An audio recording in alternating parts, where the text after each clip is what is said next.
The crowd roared like a living beast, hungry and savage, echoing off the blood-soaked walls of the Galactic arena. Rhys Kael stood at its center, chest heaving, sword dripping, boots planted firmly in the crushed remains of his opponent. The duel was over. The arena's gates groaned shut behind the Scytheran warbrute he'd just slain. Another kill. Another victory. But today, the prize was different.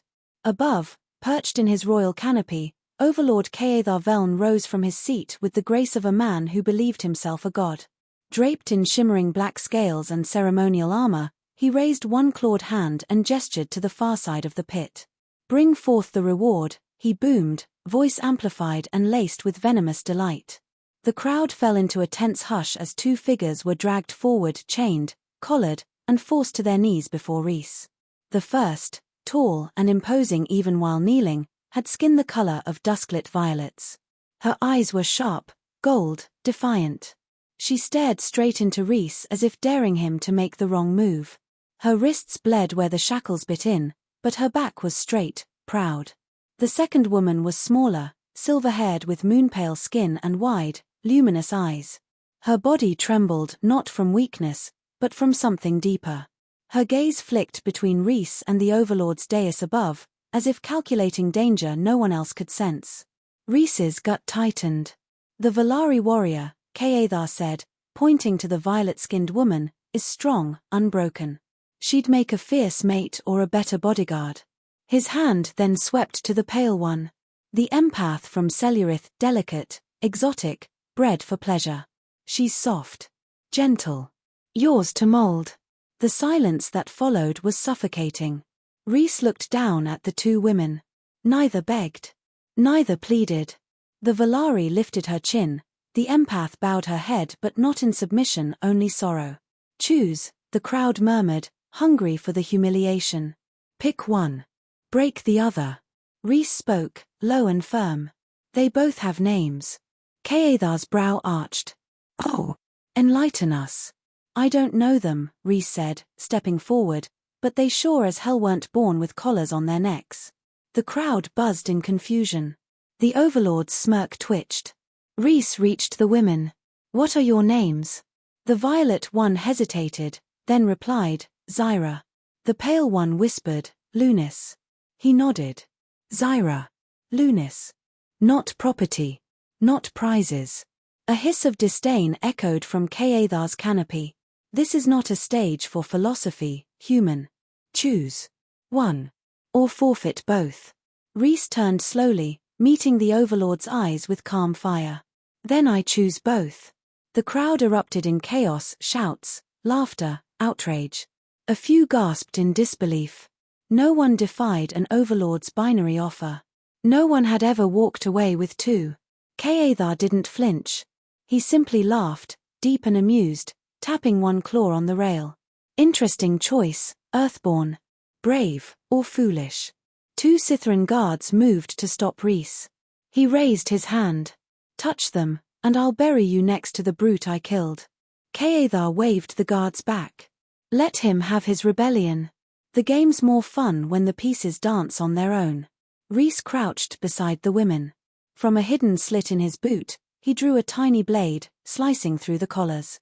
They clattered to the ground like broken symbols of a dead empire. Zyra's expression didn't soften, but a flicker of surprise crossed her face. Luness blinked quickly, as if not believing her neck was bare again. "Get up," Rhys said gently. "We walk out of here together." "Why?" Zyra asked, still unmoving. "Why not choose one and keep your place safe?" Rhys held her gaze. "Because I didn't come here to win trophies. I came to break chains." The gates opened behind them. The crowd parted as Rhys led Zyra and Luness out of the arena, not as master and slaves, but as equals. Whispers trailed them like shadows. In the long hall that led to the victor's chamber, the women followed silently. Zyra walked stiffly, as if expecting betrayal at any moment. Luness clutched the remains of her torn robe, glancing often over her shoulder. Inside the private chamber, Rhys keyed in the security seal. The heavy doors hissed shut, sealing them off from the chaos of the arena. The room was lavish. Silk bedding, food trays, warm water. Rhys ignored all of it. He turned to them. You're safe here. No one will touch you. Zyra stepped forward, arms crossed. You made a show out of us. Why? I made a point, Rhys said, stripping off his blooded gloves. To the crowd. To Kael. To you. Luness spoke softly. He'll punish you. He always does when he's embarrassed. Rhys smiled faintly. Let him try. I've been in worse places. Zyra eyed him with guarded curiosity. What do you want from us? Nothing, Rhys said, voice firm. Not obedience. Not gratitude. I just want you both to stop being property. The silence that followed was heavier than before. Luness finally sat on the edge of the bed, still holding herself tight. No one's ever said that to us, she whispered. Not even once.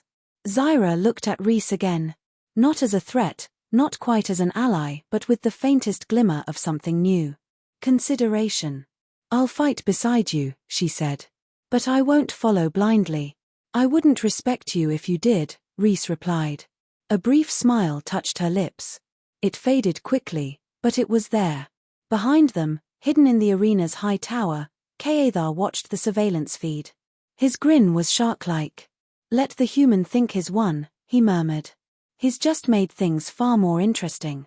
Back in the chamber, Rhys sat down against the wall, between Zyra's quiet vigilance and Luness' silent trembling. None of them slept. The night was still, but the game had just begun. The silence in the victor's chamber stretched thin, like the stillness before a storm. Rhys didn't move from his place against the wall, arms crossed over his chest, watching both women with quiet, deliberate calm. Zyra stood near the window, stiff as a sentinel, her eyes tracking every motion outside. Luness sat curled in the corner, her arms wrapped around her knees, shivering despite the warmth. No one spoke for several minutes. Then Rhys stood and moved to a console, tapping in a security code. A shield activated over the walls, a sound-dampening field. No surveillance. No hidden ears. We're clear, he said. Zyra turned slowly. You trust this system? I trust the code I rewrote into it, he replied. For now, it's ours. She studied him, jaw tight. Why are you really doing this? You didn't free us for some noble crusade. You're a gladiator.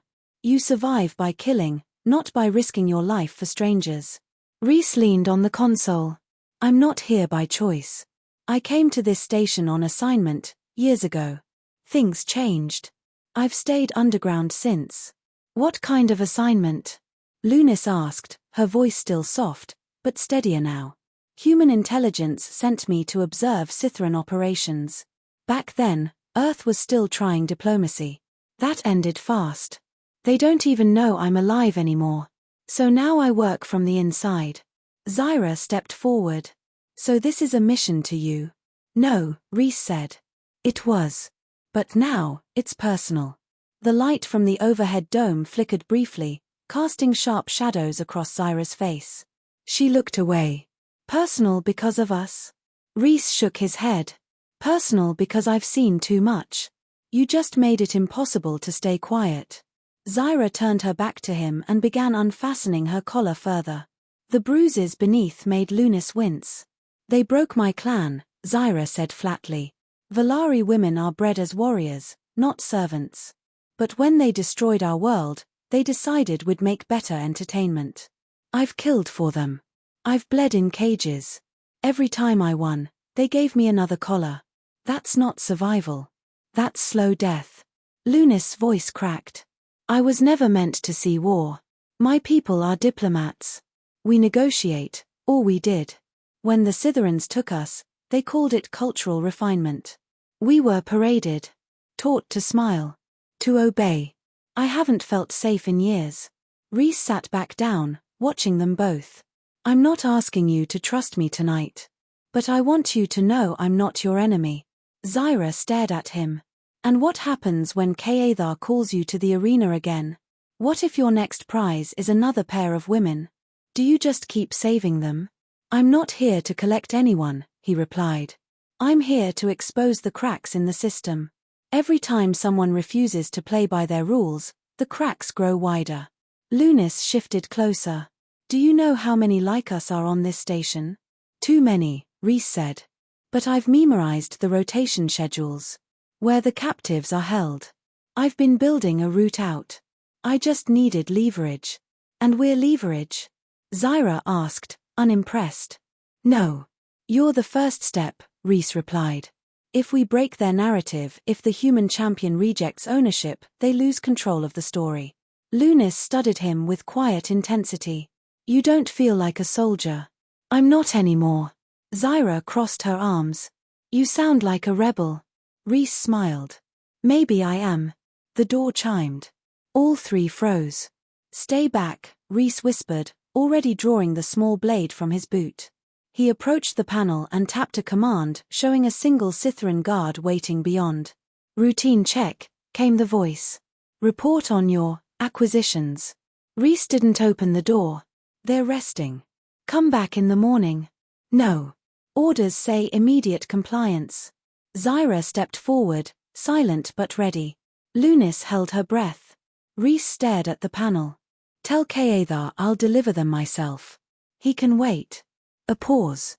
Then, reluctantly, the guard walked away. Rhys waited 5 long seconds, then sealed the room again and turned back. They're watching us, Luness whispered. They'll never stop.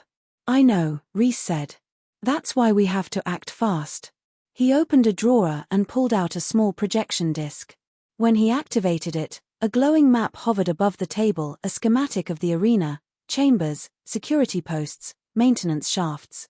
This is our world, he said. We need to navigate it from the inside. There's a ship 2 decks down. Guarded. But reachable. Zyra approached the map, expression hard. You have this much intel, and you waited until now to use it. I needed help, Rhys said plainly. And not just anyone. People who've survived what they want to end. Luness' eyes widened. You want us to help you escape? No, he said. I want you to help me make sure everyone escapes. Zyra looked at the projection, then at Rhys. You're asking for a war. I'm asking for a spark. Luness stood. Her fingers grazed the projection. If we run, they'll hunt us.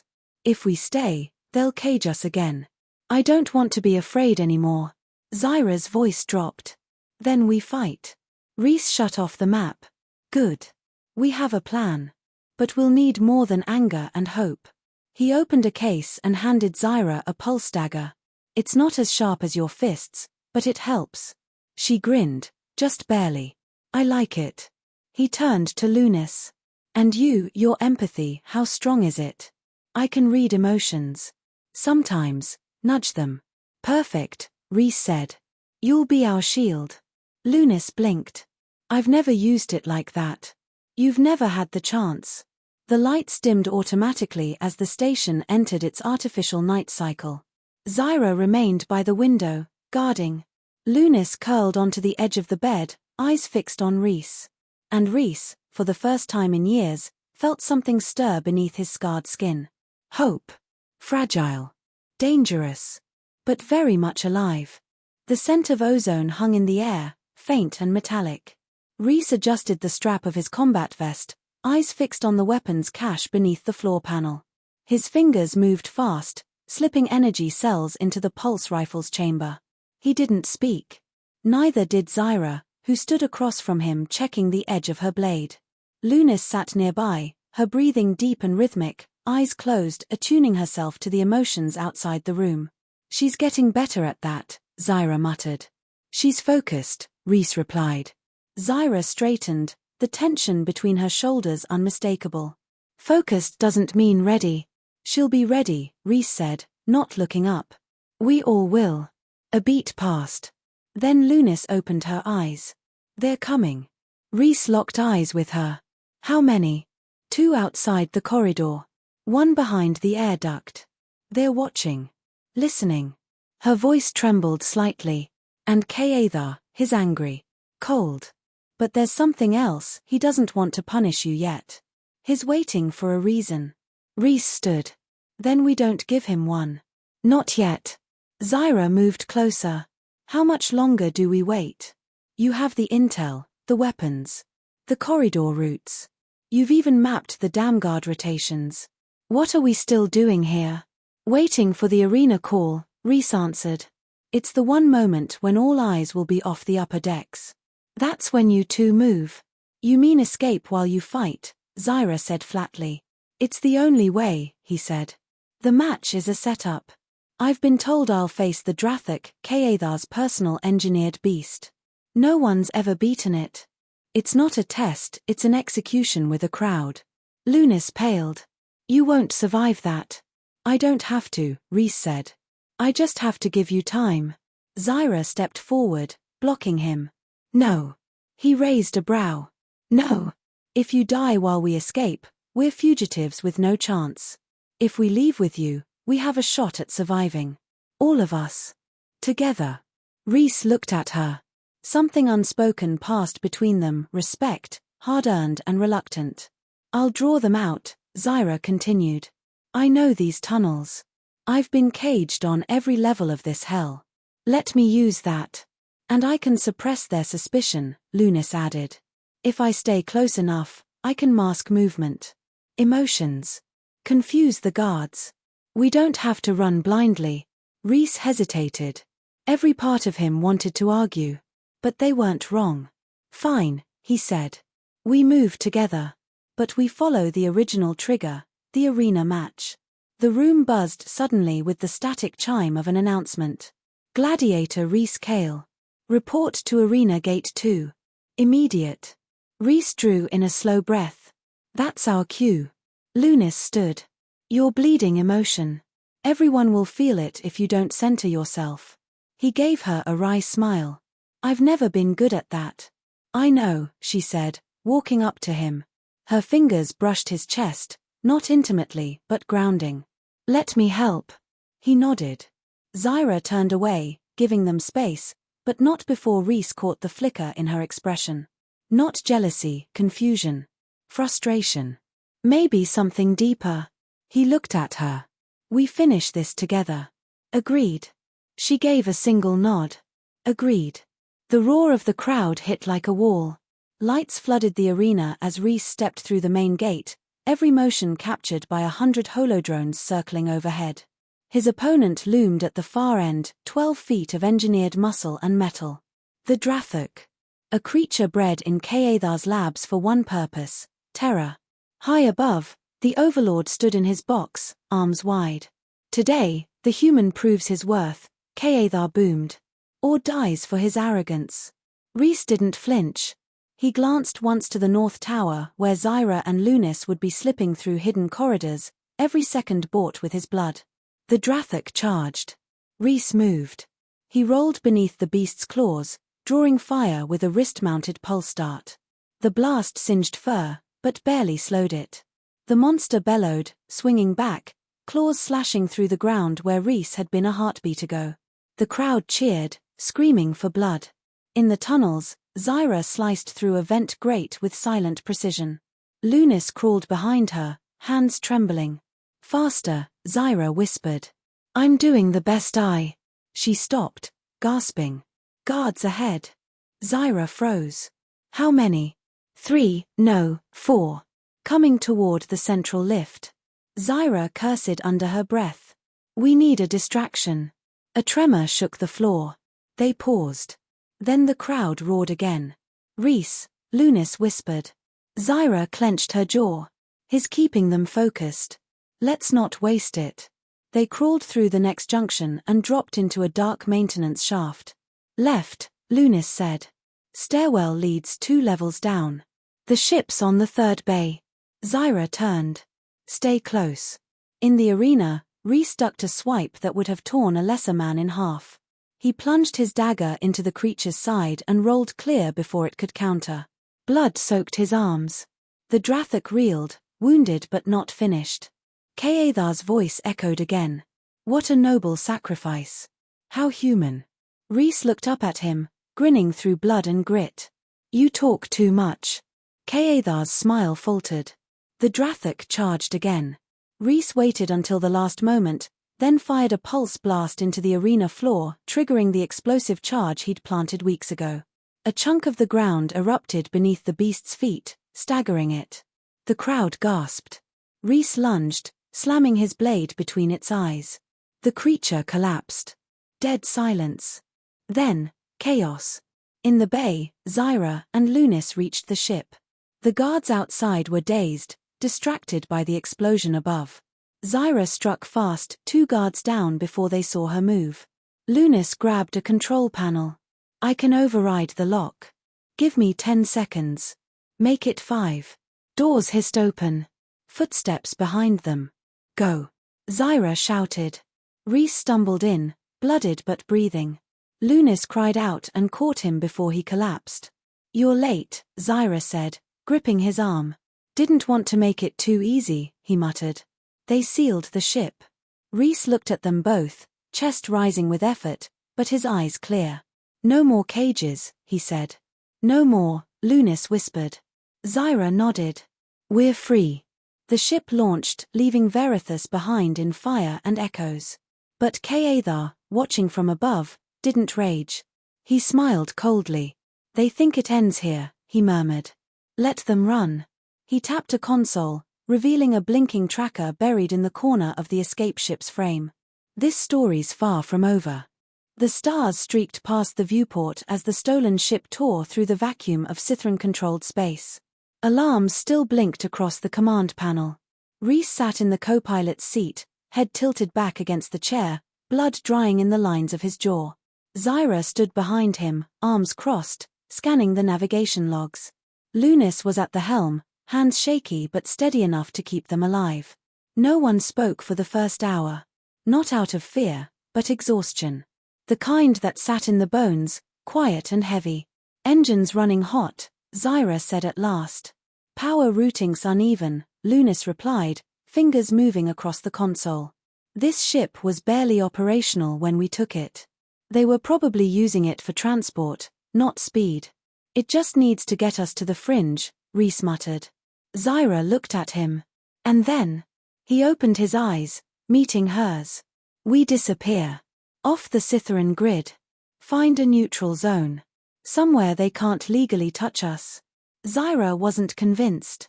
You think Kael will play by rules? No, Rhys admitted. But we'll make it harder for him. Luness turned. You were wounded in the fight. Let me check. I'm fine. No, you're not. Her voice cut through the static tension. She stood and moved to him, kneeling in front of the chair. She placed her hands near the tear in his armor, fingers careful. You lost too much blood. Your breathing's shallow, your pupils are uneven. You're going into shock. I've had worse, he muttered. But now you don't have to, she said softly. Zyra watched them, silent. Her jaw flexed once, then she moved to the weapons locker. I'll secure the bay. If anyone tracks us, they'll come in through the rear hatch. Rhys didn't stop her. He knew she needed motion, needed to feel useful. Luness eased his chest plate off, revealing the gash across his ribs. The skin was raw, seared at the edge, already clotting, but deep. This was too close, she whispered. Rhys looked down at her. I had to give you time. She didn't answer, just activated a med spray and started patching the wound. Her hands were warm, careful. He winced. Not your first time playing medic. I treated soldiers back home. Before the Cythrans took our city. Her voice caught. They burned everything that didn't submit. You didn't submit. She looked up, eyes glassy. I wanted to die. You didn't, he said quietly. And now you're saving lives instead. Zyra returned, cutting the moment short. Bay's clear. For now. Rhys stood with effort, Luness supporting him. Zyra, there's something you should know. She turned, arms folding again. What now? There's a tracker on this ship. Hidden near the engine block. Her face darkened. You knew. I found it after we launched, Rhys said. Didn't have time to disable it. But I can use it. Luness looked confused. Use it how? We send it into a debris field. Remote the ship on a delayed course. While it's running hot and easy to follow, we eject in the shuttle pod. No one will know we left unless they're watching from inside. Zyra considered it. And if Kael sees through the trick? Then he finds an empty ship floating in dead space. Luness blinked. The shuttle doesn't have enough power for a jump. I have coordinates, Rhys said. A mining colony in neutral territory. They owe me a favor. Zyra gave a short nod. Fine. But we do it fast. We've already stretched our luck. They worked quickly. Within minutes, Rhys rigged the ship's systems to transmit full engine readings, making the vessel look alive and manned. Zyra detached the pod's seals. Luness rerouted the life support. Rhys turned to them both. This next part, it's going to feel like free fall. Zyra smirked. I've been in cages since I was 16. I can handle a little turbulence. Luness reached for Rhys's hand. Her fingers curled around his without hesitation. Let's go, she said. The pod launched with a soft hiss. No alarms. No flares. Just 3 bodies drifting through silent space, away from the ghost ship still glowing bright on enemy radars. Inside, cramped but secure, the 3 sat shoulder to shoulder. Zyra broke the silence first. We'll be hunted. Even out there. I know, Rhys said. You're still bleeding. I know. Luness smiled faintly. You're stubborn. I know, he said again, and this time, they all laughed. It wasn't long or loud. But it was real. Hours passed. The stars changed shape as the shuttle crossed into fringe space. Rhys dozed briefly, head resting back, pain dull but present. Zyra watched him sleep. Not with the hardness she wore before, but something else now. Consideration. Respect. Maybe more. He chose both of us, Luness whispered beside her. Zyra nodded. And didn't chain either. He never touched me without asking. Same. They looked at each other. Luness broke the gaze first. I used to think kindness was weakness. So did I, Zyra said quietly. Now I think it's a weapon. One they never saw coming. Rhys stirred. Talking about me? Zyra smirked. Talking about surviving.